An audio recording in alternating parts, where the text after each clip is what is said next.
So listen to this here. You know, Trump meeting Putin could be war plans against Canada. Hey, that's not what I'm certain about or what I think is the main part of the meeting, but if Trump is trying to please Ukraine and Russia's elites, and he's not gonna condemn the US or NATO for their part in this, since before the tanks rolled into Ukraine,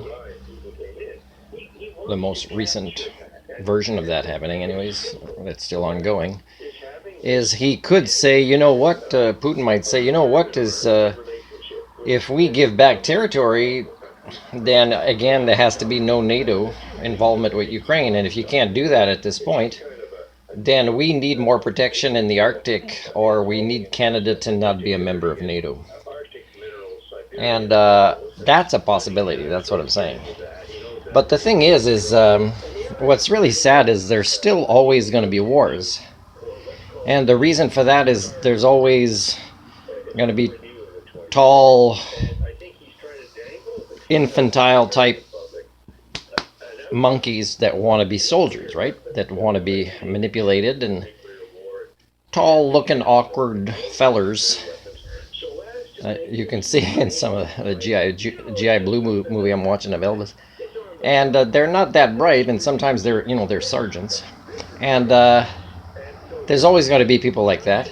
And and as tough as they think they are, they still cry for their mother when they're dying on the battlefield for the wars of the elites, right? That have really most of the time no real link to their freedom or the safety of their families or loved ones. It's more battles of the elites, because the elites can't take over everything, because you can't manage everything unless you have morons that are tall and rugged and think that to be a hero or to see action or to be tough is to die and call for your mom for the sake of the benefits of the elites whose wars this is really about. So it's always going to be there. You need to have these conversations.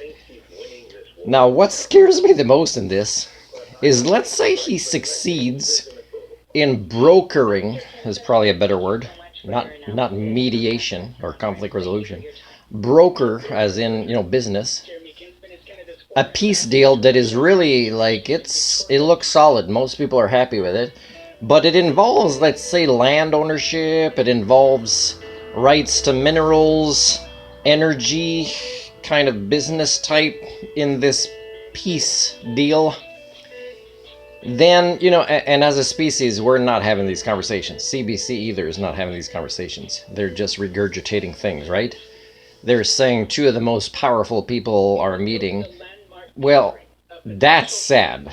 Like, what's wrong with our species that those guys are the most powerful people and we agree with it, or we allow it, or we don't see us as being insane as a species creating these scenarios that could impact millions? These two self-centered people meeting for things that will impact millions, and they're self-centered.